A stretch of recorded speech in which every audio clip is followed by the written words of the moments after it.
Exam के लिए help करने वाली है। और दोस्तों सब बढ़िया, आई होप सब बढ़िया होंगे, पढ़ाई वगैरह काफी अच्छी चल रही होगी। तो दोस्तों हमने वर्बल लिंक के 3 चैप्टर कंप्लीट पढ़ लिए हैं और चौथा चैप्टर पढ़ रहे हैं सिटिंग अरेंजमेंट यानी बैठक व्यवस्था क्रम। अगर आप चाहते हैं मुझसे ऐसे ही कंप्लीट रीजनिंग सब्जेक्ट पढ़ना तो आप मेरे चैनल को सब्सक्राइब कर ले, जिससे क्या होगा कि जो मेरे आने वाले वीडियोस है उनके नोटिफिकेशन आप तक आ जाएंगे।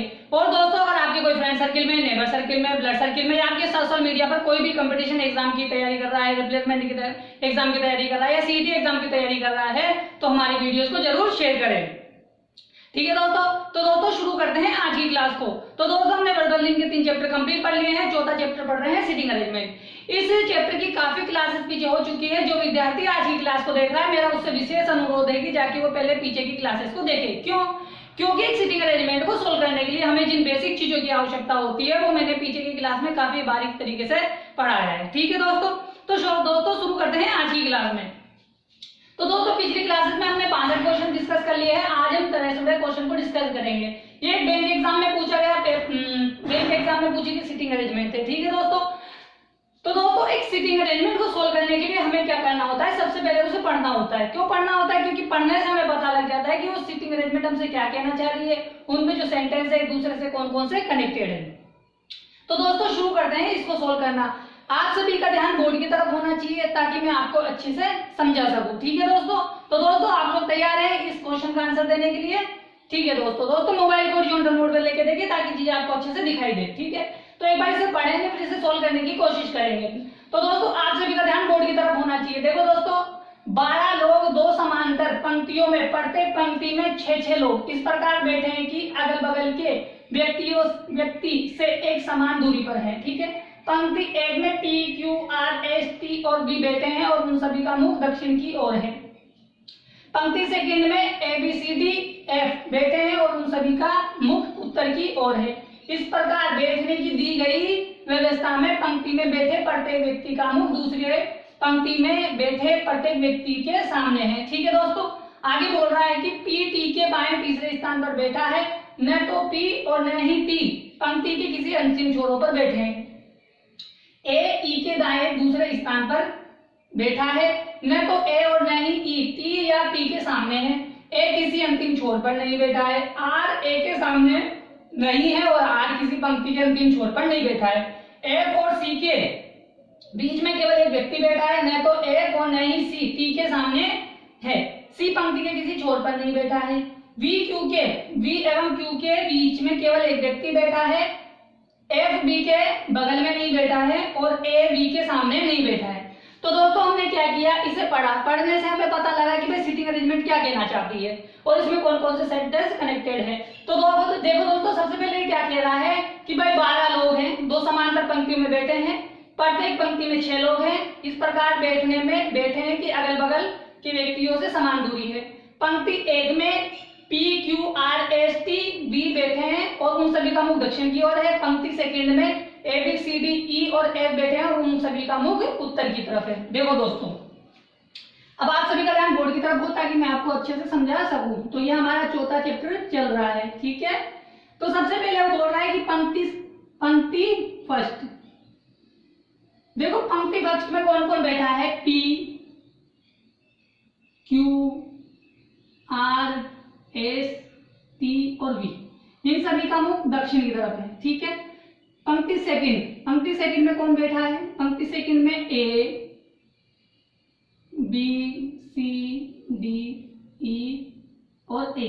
ठीक है, इन सभी का मुख उत्तर की तरफ है।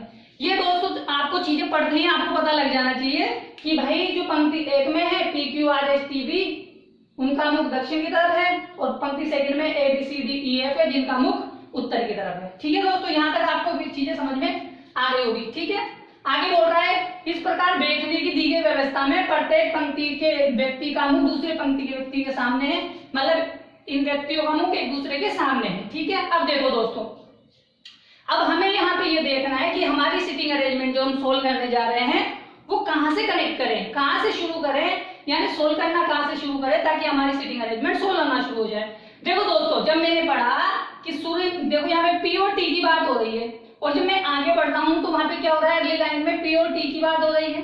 जब उससे आगे बढ़ा मैं तो A और E की बात हो रही है।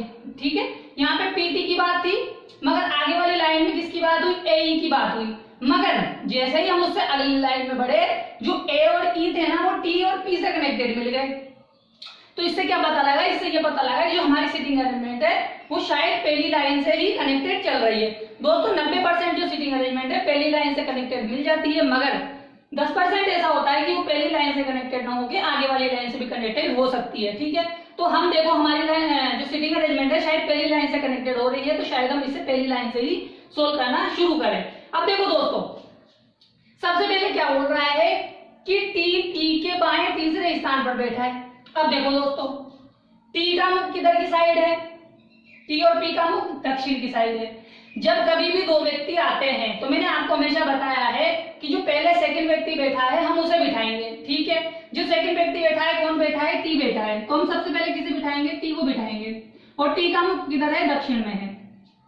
अब टी का जो मुख दक्षिण में है तो इसका दायां कौन सा होगा, ये वाला होगा, और इसका बायां कौन सा होगा, ये वाला होगा। ठीक है, तो हमें इसके बाएं कितने कदम चलने हैं, इसके बाएं 3 कदम चलने हैं। तो इसके बाएं 3 कदम चलेंगे, 1 कदम, 2 कदम और 3 कदम, यानी बाएं से तीसरे स्थान पर कौन बैठा है, पी बैठा है।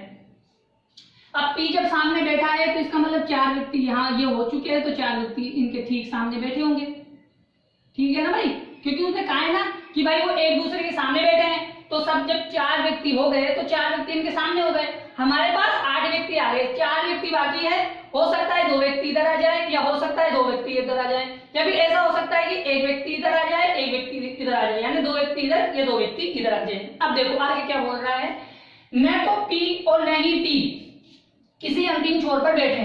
ठीक है दोस्तों, देखो यानी अगर ये इधर बैठा है तो ये अंतिम छोर है, ये इधर बैठा है तो अंतिम छोर है, लेकिन ये अंतिम छोर पे नहीं होना चाहिए। जब ये अंतिम छोर पे नहीं होने चाहिए तो भाई 2 व्यक्ति तो उनके इधर बैठेंगे, जब ये छोर पे नहीं रहेगा पी, और जब टी पे अंतिम छोर पे नहीं है तो 1 व्यक्ति इधर बैठेगा और 1 व्यक्ति इसके सामने बैठ जाएगा। तो इसका मतलब क्या है कि न तो पी अब टी किसी छोर पर है, न पी किसी छोर पर है, और हमारे पास टोटल 12 लोग बैठ गए। तो इस प्रकार से बिठाया जाता है, जैसे कंडीशन बोल रही है हमें वैसे ही चलना होता है। ठीक है, अब देखो आगे क्या बोल रहा है, आगे बोल रहा है दोस्तों, यहां तक आपको समझ में आ गया कि 12 लोगों को कैसे बिठाया गया है कि टी के बाएं तीसरे स्थान पर पी है। जब 4 लोग बैठ गए उनके सामने तो 4 और 2 लोग इधर बैठ गए, 2 लोग इधर बैठ गए। क्यों, क्योंकि ना तो टी किसी छोर पर है ना पी किसी छोर पर है। ठीक है, आगे चलते हैं। अब देखो ए ई के दाएं दूसरे स्थान पर बैठा है। ठीक है, न तो ए और न ही ई टी या पी के सामने है। ठीक है, और न ही ए किसी छोर पर नहीं बैठा है। देखो दोस्तों 3 लाइनें एक साथ कनेक्ट करनी है, इसे सोल्व करने के लिए हमें 3 लाइनें एक साथ कनेक्ट करनी है। सबसे पहले तो ये देखना है हमें कि ए जो है ई के दाएं दूसरे स्थान पर है, यानी 2 व्यक्ति जब पास में आ जाते हैं तो हमें सबसे पहले किसे बिठाना होता है, सेकंड व्यक्ति को बिठाना होता है। अब देखो सेकंड व्यक्ति कौन है, ई का मुख किधर है, उत्तर की तरफ, उत्तर की तरफ यानी इस रो में बैठेंगे नीचे वाली में। ठीक है, अब देखो मान लीजिए मैंने ई को यहां बिठाया। ठीक है, मान लीजिए मैंने क्या किया, ई को यहां बिठाया। आगे क्या बोल रहा है कि ई के दाएं दूसरे स्थान पर ए है, मैंने यहां बिठाया है, आप भी बिठा के देख सकते हो। ई के दाएं दूसरे स्थान पर ए, 1 2। अब देखो, अब इसने आगे क्या बात बोली है कि न तो ए और न टी, पी न तो ई न ए। ठीक है, ए और नहीं ई टी या पी के सामने बैठे हैं। देखो दोस्तों, क्या ई टी के सामने है, नहीं है। क्या ए टी के सामने है, नहीं है। क्या पी के सामने कोई बैठा है, नहीं बैठा है। ठीक है, दूसरी बात देखो, फिर बोल रहा है कि ए किसी छोर पर नहीं बैठा है। क्या किसी छोर पर ए बैठा है, नहीं बैठा है। तो दोस्तों ये कंडीशन हमारी सही है, लेकिन आपके मन में होगा कि सर क्यों हम कोई दूसरी कंडीशन नहीं ले सकते, क्या ले सकते हैं। अब देखो कैसे ले सकते हैं भाई, टी के सामने पी के सामने तो इनमें से कोई आएगा नहीं, तो यहाँ तो हम किसी को बिठाए नहीं तो चलेगा। लेकिन हम अगर मान लीजिए यहाँ पे किसी को बिठा दें, यानी मान लीजिए हमने ई को यहाँ बिठाया, अब ई के दाएं दूसरा कदम चलेंगे तो हमारे पास कहाँ पहुंचेंगे, ए यहाँ पहुंचेंगे। जब ए यहाँ आ जाएगा तो ए किसके सामने आ जाएगा, पी के सामने आ जाएगा। तो इसलिए ये कंडीशन हो नहीं सकती। अब हमने देखा कि इसके आगे वाली पे बिठा के देख लेते हैं, यानी इस वाली लाइन पे बिठा के देखते हैं। जब इसके दाएं दूसरे स्थान पे जाएंगे तो यहाँ पे ए बैठ जाएगा। जब ए यहाँ बैठ गया तो ए तो एक छोर पे आ गया, जबकि ए किसी अंतिम छोर पे नहीं बैठ सकता। तो यानी ये जो 2 कंडीशन थी, ना तो ये कंडीशन लागू हुई ना ये कंडीशन लागू हुई। कंडीशन लागू कौन सी हुई, ये वाली, कि ई के दाएं दूसरे स्थान पर ए है, ए और ई टी और पी के सामने नहीं है, और ए किसी छोर पे भी नहीं है। तो तो आई होप दोस्तों यहाँ तक की बात आपको समझ में आई होगी कि जो पहली कंडीशन थी हमारे पास सही थी, बाकी जो हमने 2 कंडीशन अप्लाई करी वो नहीं हो सकती। क्यों नहीं हो सकती? क्योंकि उसकी वजह है, क्योंकि टी और पी के सामने ए और ई नहीं बैठ सकता, ए किसी छोर पर भी नहीं बैठ सकता, इसलिए हमारे पास पहली कंडीशन सही थी। बाकी जो कंडीशन थी, ये 2 कंडीशन बनी, ये गलत बन गई। ठीक है, तो हमने इसे मिटा दिया। ठीक है, यहां तक आपको समझ में आ गया होगा दोस्तों काफी अच्छे से कि चीजें क्या कही गई है कि ई के दाएं दूसरे स्थान पर ए है, ई और ए टी और पी के सामने नहीं है, और ए किसी छोर पर नहीं है। अब आगे बढ़ते हैं, आगे क्या कह रहा है कुछ चीजों को देखते हैं। पहली लाइन सोल्व कर दी हमने, दूसरी लाइन सोल्व कर दी, तीसरी लाइन, चौथी लाइन, पांचवी लाइन सोल्व हो गई। ठीक है, अब देखो आर ए के सामने नहीं है और पंक्ति के किसी छोर पर नहीं है। अब देखो ए कहां बैठा है? यहां बैठा है, इसके सामने आर नहीं बैठ सकता। ठीक है, और ना किसी छोर पे बैठ सकता है, ना तो इस छोर पे बैठ सकता है ना इस छोर पे बैठ सकता है, यहाँ नहीं बैठ सकता। अब जगह बची कौन सी? ये वाली, यानी हमारे पास सिर्फ यही जगह खाली बची जहां पे आर बैठ सकता है। क्यों? क्योंकि ए के सामने आर नहीं बैठ सकता और किसी छोर पर भी नहीं बैठ सकता, तो आर हमारे पास कहां बैठेगा? यहाँ पे बैठेगा। अब आगे देखो, आगे क्या बोल रहा है कि एफ और सी के बीच में केवल एक व्यक्ति बैठा है। ठीक है, और उसके बारे में एफ और सी के बारे में एक लाइन बोली है। आगे देखो क्या बोल रहा है कि एफ और सी के बीच में एक व्यक्ति बैठा है, न तो एफ और न सी टी के सामने है। टी कहां बैठा है? यहाँ, तो यहाँ पे हमारे पास कौन नहीं आ सकता? एफ और टी है, एफ और सी में से कोई नहीं आ सकता। और आगे देखो, आगे क्या बोल रहा है कि एफ जो है बी की बगल में नहीं बैठा। ठीक है, अब देखो बी के लिए कोई इंफॉर्मेशन दी है क्या? नहीं दी। अब देखो यहां से समझने की कोशिश करते हैं चीजों को। एफ एवं सी के बीच में एक व्यक्ति बैठा है, एफ और सी टी के सामने नहीं है। अब देखो यहाँ पे तो कोई नहीं आ सकता, वो तीनों यहाँ पे आएंगे। ठीक है, यहाँ तो यहाँ पे आएगा एफ, ठीक है, और यहाँ आएगा सी, या फिर ऐसा हो सकता है कि यहाँ पे सी आ जाए और यहाँ पे एफ आ जाए। हमारे पास 2 कंडीशन है। अब देखो 2 कंडीशन है, तो 2 कंडीशनों में हमें क्या कह रहा है उस चीज को समझने की कोशिश करते हैं। ठीक है, क्या कह रहा है कि एफ और सी के बीच केवल एक व्यक्ति है, न तो एफ और न सी टी के सामने है, टी के सामने नहीं है। ठीक है, सी किसी अंतिम छोर पर नहीं बैठा है। देखो दोस्तों, जब हमने पहली कंडीशन ली तो सी हमारे पास छोर पे आ गया, तो यानी ये कंडीशन तो हमारे पास गलत हो गई, और ये यहाँ पे हमारे पास सी छोर पे नहीं आया, तो ये कंडीशन हमारी सही हो गई। तो हमें कौन सी कंडीशन लेनी पड़ेगी? सेकंड वाली कंडीशन लेनी पड़ेगी। क्यों? क्योंकि सी हमारे पास किसी छोर पे नहीं आना चाहिए। तो सी जब छोर पे नहीं आएगा तो सी को हम यहाँ पे बिठाएंगे, कहाँ पे? ए के पास में बिठा देंगे, और सी एफ को यहाँ पे बिठा देंगे। ठीक है दोस्तों, हमें समझना पड़ेगा चीजों को, हमें आगे वाली लाइनों को एक दूसरे से कनेक्टेड करते हुए चलना पड़ेगा, तभी हम सिटिंग अरेंजमेंट को काफी अच्छे से सोल्व कर सकते हैं, वरना हम नहीं कर पाएंगे, क्योंकि ये बहुत टफ होती है। ठीक है ना, अब आगे चलो, हमने सोल्व कर दिया इसे। अब आगे देखो कि सी किसी छोर पे नहीं था, वी क्यू के बीच में एक व्यक्ति बैठा है। ठीक है, वी क्यू के सामने, वी और क्यू के बीच में एक व्यक्ति बैठा है, और आगे एक बात बोली गई है कि ए वी के सामने नहीं है। देखो दोस्तों, यहाँ पे कौन है? ए है। जब यहाँ पे बी नहीं आ सकता तो ए और क्यू के बीच में एक व्यक्ति होना चाहिए। देखो दोस्तों, जब यहाँ पे कौन नहीं बैठ सकता? बी नहीं बैठ सकता, तो बी देखो एक जगह ये है, एक जगह ये है। ठीक है, अब जो बची हुई जगह है हम उसे किसमें बिठा देंगे? क्यू को बिठा देंगे। क्यों? अब देखो उसने बोला कि वी और क्यू के बीच में एक व्यक्ति है, जब मैंने वी को यहाँ बिठाया और क्यू को यहाँ बिठाया तो एक व्यक्ति हो गया, लेकिन जब मैंने वी को यहाँ बिठाया, क्यू को यहाँ बिठाया तो 2 व्यक्ति बीच में आ गए, तो इसका मतलब ये कंडीशन गलत हो गई। और उसने एक बात बोली कि जो वी है ए के सामने नहीं है, यानी जो वी है वो ए के सामने नहीं है, इसलिए मैंने ए को इधर, वी को इधर बिठा दिया। अब देखो ऊपर में जो बचा हुई जगह होती है वो किसकी होती है? जो नहीं बताया, पूछा गया है। देखो पी क्यू आर एस, हमारे पास बची हुई जगह पे कौन आ जाएगा? एस आ जाएगा। अब नीचे 2 जगह बची। अब क्या बोल रहा है नीचे कि एफ बी के बगल में नहीं बैठा है, जो बी है बी की जो बी है एफ की बगल में नहीं है, एफ की बगल में नहीं है, तो यहाँ बिठा देंगे। अब बचा कौन है? A B C D, D कहाँ पे आ जाएगा? यहाँ पे आ जाएगा। तो आइए दोस्तों, आपको सिटिंग अरेंजमेंट सोल्व करना आ गई होगी कि किस प्रकार से सोल्व की गई है, समझ में आ गई होगी। काफी अच्छे से धीरे धीरे मैंने समझाई ताकि आपको समझ में आए चीजें कि किस प्रकार हमें 1 से 2, 2 से 3, 3 से 4 सेंटेंसों को कनेक्ट करना पड़ जाता है। ठीक है, सिटिंग समझ में आ गई है। तो अब इससे रिलेटेड जो एग्जाम में क्वेश्चन पूछे गए हैं हम उनको सोल्व करते हैं कि एग्जाम में कौन से क्वेश्चन पूछे गए हैं इस सिटिंग अरेंजमेंट से रिलेटेड। ठीक है, तो हम शुरू करते हैं इस सीटिंग अरेंजमेंट से क्वेश्चन जो पूछे गए हैं। ठीक है, तो आप लोग तैयार हैं क्वेश्चन का आंसर देने के लिए? स्क्रीन पर क्वेश्चन आने वाला है, आप उसका आंसर देना।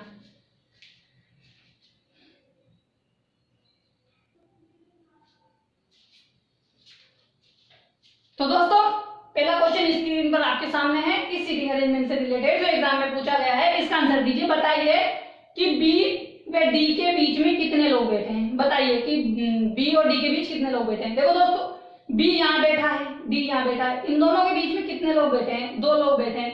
2 कौन सा ऑप्शन है हमारा? सेकंड वाला है। आंसर क्या हो जाएगा? सेकंड वाला।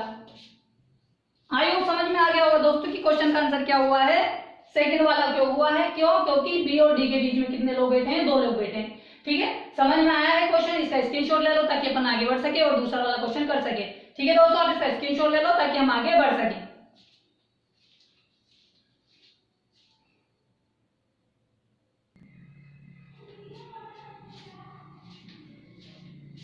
तो दोस्तों दूसरा क्वेश्चन आपके सामने है, इस सीटिंग अरेंजमेंट से रिलेटेड जो एग्जाम में पूछा गया है। बताइए कि बी का वी से वही संबंध है जो क्यू का सी से है। इसी पैटर्न के अनुसार पी का संबंध निम्नलिखित में से किसके साथ है बताना है। ठीक है, देखो दोस्तों, इस प्रकार के क्वेश्चनों को सोल्व करने के लिए क्या करना होता है? सबसे पहले बी को देखो, बी कहाँ है? यहाँ है। बी के ठीक सामने कौन बैठा है? टी। और टी के हम किधर जाएं? दाएं जाएं।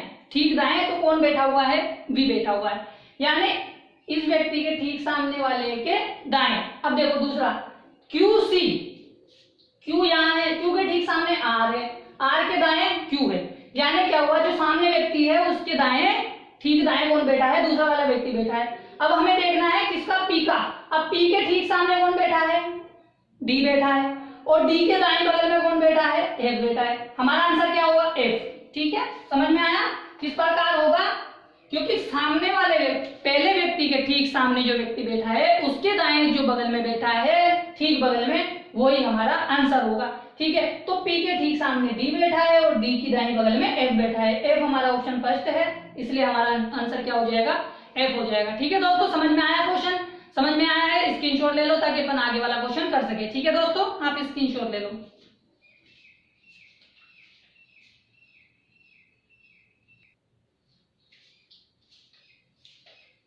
तो दोस्तों बताइए, चौथा क्वेश्चन आपके सामने स्क्रीन पर है, इस सीटिंग अरेंजमेंट से रिलेटेड, इसका आंसर दीजिए। बताइए कि वी के संबंध में निम्नलिखित में से कौन सत्य है। बताइए कि वी के बारे में कौन सा कथन सत्य है। 5 ऑप्शन है, 5 में से कौन सा सत्य है ये बताना है। देखो पहला ऑप्शन, वी ए के सामने है।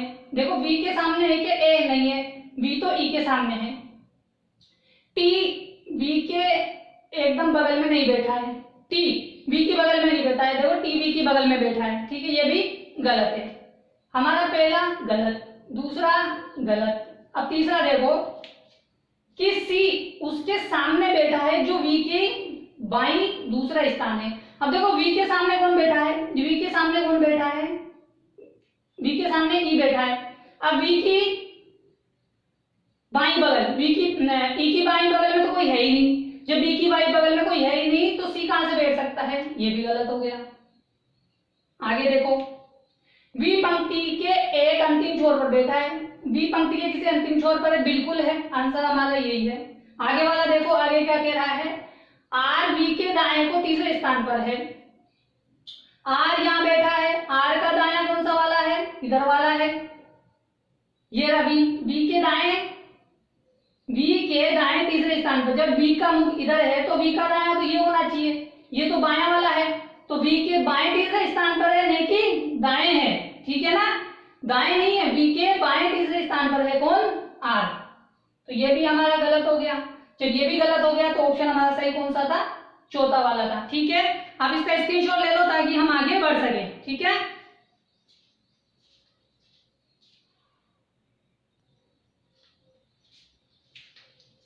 तो दोस्तों बताइए, चौथा क्वेश्चन स्क्रीन पे आपके सामने है, इसका आंसर दीजिए जो एग्जाम में पूछा गया है कि निम्नलिखित में से कौन पंक्ति के छोरों पर बैठे हैं। बताइए भाई, पंक्ति पे छोरों पर देखो हमारे पास बी बैठा है, एस बैठा है, ई बैठा है और एफ बैठा है। देखो डी एफ, एफ है लेकिन डी नहीं है, वी एस, वी और एस है। हमारा आंसर कौन सा हो गया? ये वाला हो गया। ठीक है, आगे बढ़ने की जरूरत ही नहीं है। QS, Q बीच में है, BD, B बीच में है, इनमें से कोई नहीं, क्यों नहीं है, सेकंड ऑप्शन हमारा आंसर है। ठीक है, इसका स्क्रीनशॉट ले लो ताकि अपन आगे बढ़ सके, जो एग्जाम में आखिरी क्वेश्चन पूछा है इस सीटिंग अरेंजमेंट से रिलेटेड उसको सोल्व कर सके। ठीक है, अब इसका स्क्रीनशॉट ले लो।